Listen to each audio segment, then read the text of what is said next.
છોકો સાચું બોલજો કે મહારાજ જો મેં મારી માનું દૂધ પીધું હોય ને તો મહારાજ એ આશ્રમ મને ચૂંટી હાથે ના લો ને મને યાદ કરજો મારું વચન સાથે તમે પાછી પાણી ન કરો. અને સાહેબ હું પછી કાઠો થઈ ગયો ટૂંકમાં કહું અને પાર ના આવે એટલે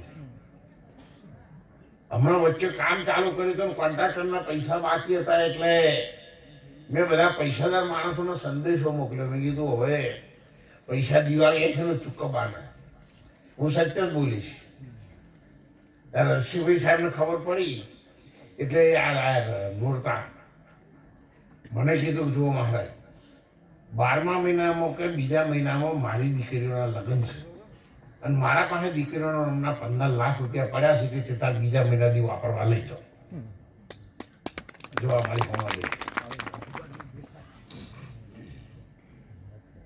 પણ મેં કીધું સરપંચ સાહેબ ઊંટ લારી છે ને લેબડો ખાય છે ને હેડે છે અને બાપુ એક વખત લીધા પછી હું સમયસર પાછા ના લઈ શકું તો મારું શું થાય કહો. એટલે હું સાહેબ જરૂર પડે તો લેવા આવ્યો પણ તૈયાર રાખવાના. વળી એકાદ મહિનો બાકી રહ્યો ને જરૂર પડે એવી સ્થિતિ આવી એટલે મારો મહારાજને ફોન કરીને મહારાજ સરપંચ સાહેબને ચેતન કરવાના છે અને ભગવાનને તો મારાથી જે થાય ને ભગવાનને માતાજીને ગો મહારાજને શેઠીમાને શીખું બધા માતાઓને યાદ કરું ખગરી પડો કે હવે રણુદવાન થઈને જગાડો હજી વાઠી એવા લોખંડની કોઠીમાં પુરાણો. એટલે અમદાવાદથી પરસોત્તમભાઈ પટેલનો ફોન આવ્યો કે મહારાજ પૈસાની તકલીફ જેવું છે. મેં કીધું હા. તો કે આ શનિવાર છે ને તો કાલ રવિવારની રજા છે તો હું 13 લાખ રૂપિયા લઈ આવી દઈશ, પાછા નહીં લેવાના દોન આલવાના. કાતરાવાળા હરિભાઈ શેઠનો ફોન આવે બોમ્બેથી પ્રકાશનો કે મહારાજ હું ફોન કરું છું સિદ્ધપુર આપણી ભેટી ચાલે છે તે ત્યાંથી 5.5 લાખ રૂપિયા લઈ આવ્યું.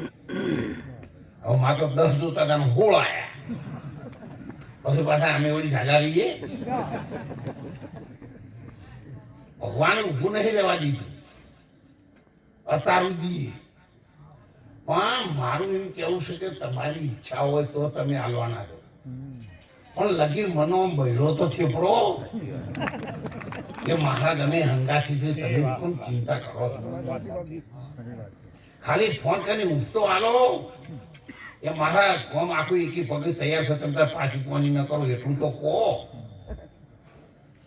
6 મહિના વરસાદ આવે બધા એરંડા બાતલ જાત ના ચાલ્યું. વનસિંહભાઈએ એમના પરિવાર માટે પ્રથમ આપણા સમાજમાં શરૂઆત 5,51,000 રૂપિયાની રૂમ અમે એમના પરિવારના નામથી શરૂ કરેલી છે. અને હું આ બીજના દિવસે ગયો એટલે મેં ફોન કર્યો. ત્યાં વહીવટકર્તાઓ ભોમસિંહ અને પ્રેમસિંહ છે, આખો કુંવર સમાજ રામદેવપીર મહારાજની 17મી પેઢી છે.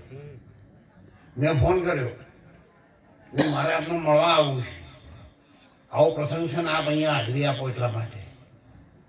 એટલે કે મહારાજ તમે ક્યાંથી ફોન કર્યો એટલે હું રણુજા આવી ગયો છું. તો કે મહારાજ તમારે અમને મળવા આવવા અમે તમને મળવા આવશું 5 વાગે.